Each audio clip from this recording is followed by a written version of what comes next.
ہمارے یہ یوٹیوبر لوگ بیٹھے ہوئے ماشاءاللہ، ہم اور آپ سوچتے ہیں یار کتنی خدمت کر رہے ہیں، دور دور سے پورنیہ سے کہاں کہاں سے آتے ہیں جلسے میں، کتنی محنت کر رہے ہیں، مگر آج بھی اتنا منع کرنے کے باوجود اور اتنا بولنے کے باوجود کئی چینل والے ایسے ہیں، تقریر میں کر رہا ہوں کوئی اور بات کر رہا ہوں اور وہ اس پر ہیڈنگ کچھ اور لگا رہے ہیں۔ فلسطین میں جو واقعات ہو رہے ہیں، میں نے ایک تقریر میں تھوڑا سا ذکر کیا، انہوں نے مرچ مسالہ لگا کے ہیڈنگ لگا دی، اسرائیل کے خلاف بولے مولانا۔ اب انڈیا ٹی وی والے نے کل چلا دیا میرا بھی ویڈیو۔ اب بھائی میڈیا والا تو تلاش کرتا ہے نا یوٹیوب پر، آپ کی بھڑکاؤ ہیڈنگ نے جلتی میں تیل کا کام کیا، جو بات میں نے بولی نہیں اس کا بھی ذمہ دار مجھے قرار دے دیا۔ کیوں ایسا کام کرتے ہو میرے بھائی؟ ایسی گندی گندی تصویریں میرے فوٹو کے ساتھ لگا کر کے ہیڈنگ لگا دی، کنوارے لوگ نہ دیکھیں اس کو، شادی شدہ لوگ دیکھیں۔ اب آدمی سوچتا ہے یار پتہ نہیں مولانا نے ایسی کون سی بات بیان کی۔ اس طریقے کی الٹی سیدھی ہیڈنگ اور تھمبنیل لگا کر کے آج یہ چینل والے 4 پیسے کما تو لیں گے میرے بھائی، مگر کل اللہ کیا جواب دینا پڑے گا۔ تو نے ایک عالم کی عزت، ایک مقرر اور ایک تقریر کرنے والے خطیب کی عزت پر تو نے بٹا لگانے کی کوشش کی ہے، اور تو نے پیسے کے لیے تو اس حد تک گر گیا، اللہ کیا جواب دینا پڑے گا میرے پیارے ساتھیوں۔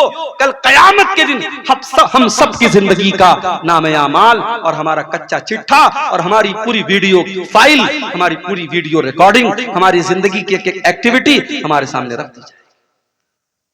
وَوَجَدُوا مَا عَمِلُوا حَاضِرًا، تم نے جو بھی عمل کیا ہوگا سب تمہارے سامنے آ جائے گا۔ وَلَا يَظْلِمُ رَبُّكَ أَحَدًا، اور عبدالغفار صاحب کی فائل میں وہی بات ہوگی جو انہوں نے کیا ہے، منیر الاسلام صاحب کی فائل میں وہی بات ہوگی جو انہوں نے کیا ہوگا، مولانا بدرالدجا صاحب کی فائل میں وہی بات ہوگی جو انہوں نے کیا ہوگا۔ ہر انسان کی اپنی فائل ہوگی، اپنی کتاب ہوگی۔ اللہ تعالیٰ کسی کے ساتھ کوئی ظلم نہیں کرے گا، کسی کے ساتھ کوئی اتیاچار نہیں کرے گا۔ تو احسان کا ایک مطلب یہ ہے میرے بھائی کہ جو بھی عمل کرو اللہ کو راضی کرنے کے لیے، کسی کو دکھانے کے لیے مت کرو۔ مگر وہ دور ختم ہو گیا۔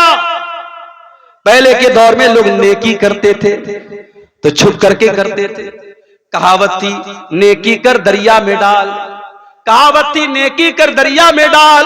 آج سوشل میڈیا کا دور آ گیا، اب کہاوت بدل گئی، اب نیکی کر اسٹیٹس پر ڈال، نیکی کر انسٹاگرام پر ڈال، نیکی کر فیس بک پر ڈال، نیکی کر واٹس ایپ پر ڈال، نیکی کر اخبار میں ڈال، نیکی کر میڈیا میں ڈال۔ نہیں میرے پیارے ساتھیو، اپنی نیکیوں کو برباد نہ کرو۔ ان تعبد اللہ کانک تراہ، احسان یہ ہے کہ تم اللہ کی جب بھی عبادت کرو، جب بھی تم کوئی نیک عمل کرو، یہ سوچ کر کے کرو ہم اللہ کو دیکھ رہے ہیں، اور اگر یہ سوچ نہ سکو تو یہ سوچ کر کے کرو کہ اللہ ہم کو دیکھ رہا ہے۔ بجھتے پاریں؟ احسان کا مطلب سمجھ گئے؟ یہ کیا ہے؟ کسی نے چندہ دیا سونے کا ہے، ماشاءاللہ۔ یہ کسی ماں بہن کی طرف سے یہ سونے کی، ہمارے اس کو ناک کی کا نہیں، ناک کی مچھی، چلو بھئی یہ نیا نام پتہ لگا، ناک کی مچھی آئی ہے۔ اللہ تعالیٰ اس بہن کے صدقے کو قبول فرمائے، اور اللہ تعالیٰ اس صدقے کو اس کی نجات کا ذریعہ بنا دے، آمین۔ تو احسان کا پہلا مطلب میں نے آپ کو سمجھا دیا۔ اب احسان کا دوسرا مطلب سمجھ لو۔ اتنا سمجھا کہ کوئی نہیں بولے گا بھائی میں ایک بات بیچ بیچ میں بنگلہ میں بھی سمجھاؤں گا، تھوڑا آپ کو ہنساؤں گا بھی انشاءاللہ۔ احسان کا دوسرا مطلب جو کام کرو پرفیکٹ کرو۔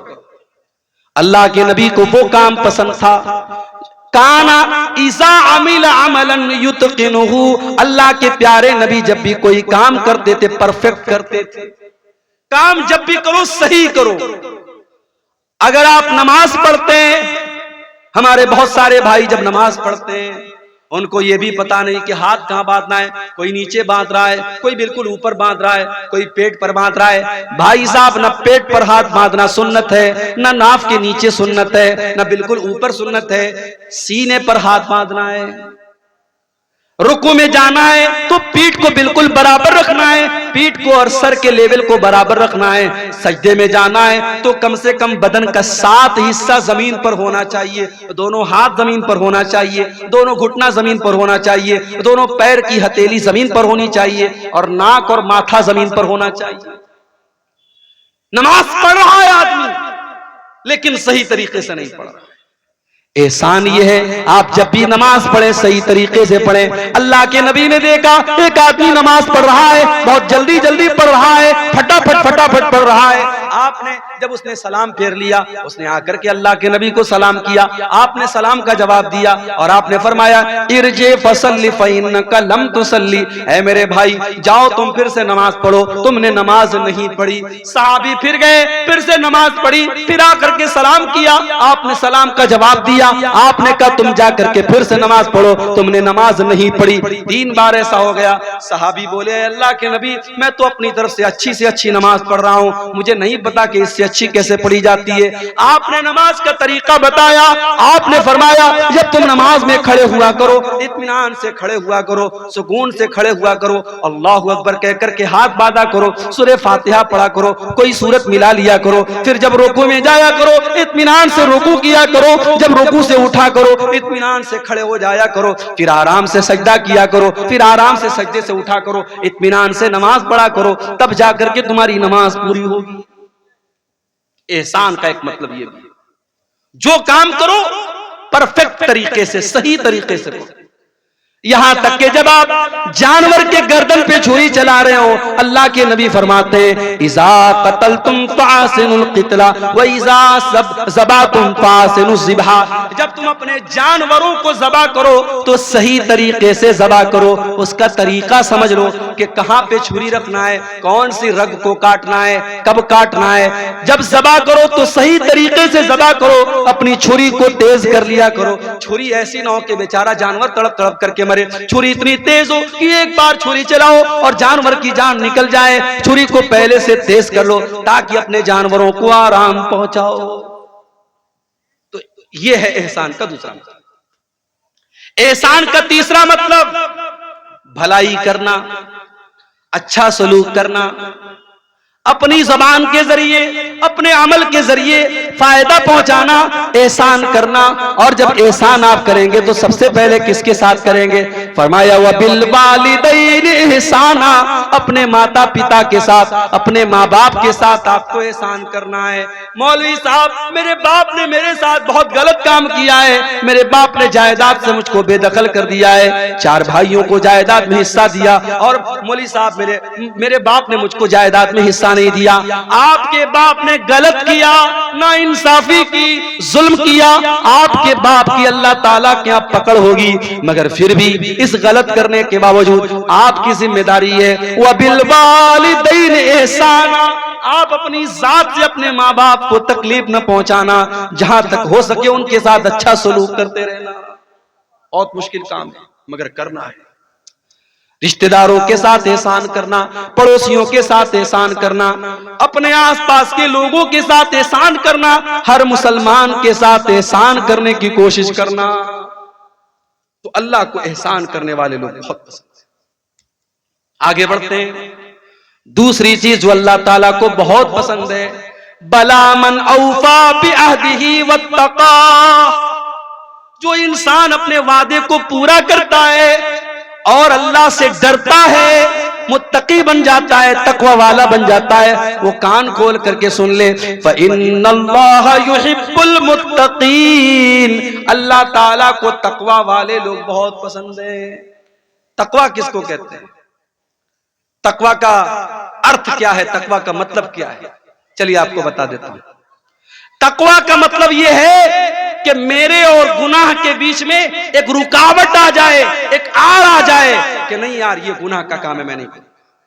ہمارے اور گناہوں کے بیچ میں ایک رکاوٹ آ جائے، اللہ کا ڈر آ جائے، اللہ کا خوف آ جائے، اسی کا نام تقوی ہے۔ اللہ کے نبی ایک واقعہ بیان فرماتے ہیں کہ تین دوست تھے جو ایک مرتبہ سفر پہ جا رہے تھے، راستے میں بارش ہونے لگی، پہاڑ کے اوپر تینوں چڑھ گئے، ایک گفا تھی، ایک غار تھا، تینوں غار کے اندر داخل ہو گئے، اچانک ایک بہت بڑا سا پتھر آیا اور غار کا منہ بند ہو گیا، تینوں غار کے اندر قید ہو گئے۔ اب تینوں نے آپس میں مشورہ کیا کہ ہم لوگ تو بہت بڑی مصیبت میں پڑ گئے، اب چلو ہم لوگ اللہ تعالیٰ سے کوئی دعا کرتے ہیں، کوئی ایسا عمل اللہ تعالیٰ کے سامنے بیان کرتے ہیں جو عمل ہم نے اللہ تعالیٰ کو خوش کرنے کے لیے کیا تھا، ہو سکتا ہے کہ اللہ تعالیٰ ہمارے اس عمل کے بدلے ہماری مصیبت ختم کر دے۔ پتہ یہ چلا زندگی میں کچھ نیکیاں ایسی کر کے رکھو کہ جو صرف آپ کو پتا ہو اور اللہ کو پتا ہو، مصیبت پڑنے پر اور آزمائش آنے پر اللہ سے کہہ سکو کہ اے اللہ وہ نیکی میں نے صرف تیرے لیے کی تھی، اللہ کسی کو نہیں بتایا تھا، کوئی نہیں جانتا تھا، اس نیکی کا حوالہ آپ دے سکتے۔ تینوں غار کے اندر پھنسے ہوئے ہیں، پہاڑ کی گفا کے اندر پھنسے ہوئے ہیں اور تینوں اپنی اپنی نیکیوں کو بیان کر رہے ہیں۔ ان تینوں میں ایک آدمی کہتا ہے اے اللہ میری ایک چچا زاد بہن تھی، میری چچا کی لڑکی تھی اور میں اس سے بہت پیار کرتا تھا، بہت محبت کرتا تھا، میں اس سے بہت پیار کرتا تھا، میں اس کو پانا چاہتا تھا، اس کے ساتھ اپنی شہوت کو پوری کرنا چاہتا تھا، مجھے موقع نہیں مل رہا تھا۔ ایک مرتبہ ایسا ہوا کہ گاؤں میں سوکھا پڑ گیا، قحط سالی پڑ گئی، لوگ اناج کے دانے دانے کو ترسنے لگے، وہ چچا زاد بہن، وہ چچا کی لڑکی میرے پاس آتی ہے اور مجھ سے مدد مانگتی ہے، میں کہتا ہوں میں تجھ کو 100 درہم دوں گا یا 100 دینار دوں گا، درہم کا بھی لفظ حدیث میں آتا ہے، دینار کا بھی لفظ حدیث میں آتا ہے، میں نے کہا میں تجھ کو 100 دینار دوں گا، شرط یہ ہے تجھے میرے ساتھ غلط کام کرنا پڑے گا، میری برسوں کی آرزو پوری کرنی پڑے گی، میری ہوس کو بجھانا پڑے گا۔ اے اللہ وہ مجبور اور بےکس لڑکی حالات سے مجبور ہو کر کے میرے ساتھ اس غلط کام کے لیے تیار ہو جاتی ہے، اور جب وہ ٹائم آتا ہے، جب وہ وقت آتا ہے جب میں اس کے ساتھ بدکاری کرنے والا تھا، غلط کام کرنے والا تھا، زناکاری کرنے والا تھا، عین موقع پر اس لڑکی کی زبان سے ایک لفظ نکلتا ہے، وہ کہتی ہے اتق اللہ، اتق اللہ، اے فلاں بن فلاں، اے میرے چچا کے بیٹے اللہ سے ڈر، ولا تفض الخاتم الا بحقہ، جس چیز کو تجھے ادھیکار نہیں ہے استعمال کرنے کا اس چیز کو تو استعمال نہ کر، جس چیز پر تیرا حق نہیں ہے اس چیز پر تو اپنا حق استعمال نہ کر۔ اے اللہ جب تیرا نام میں نے اس لڑکی کے منہ سے سنا میں ڈر گیا، میں نے فوراً اپنا ارادہ چینج کر دیا، میں نے اس کو پیسہ بھی دے دیا، میں نے دینار بھی دے دیا اور اپنے غلط کام سے میں نے توبہ کر لی۔ اے اللہ اگر یہ سچا عمل میں نے تیرے ڈر سے کیا ہے، اے اللہ ہماری مصیبت کو دور کر دے۔ لمبی حدیث ہے، تینوں نے دعا کی، اللہ تعالیٰ نے مصیبت کو دور کر دیا۔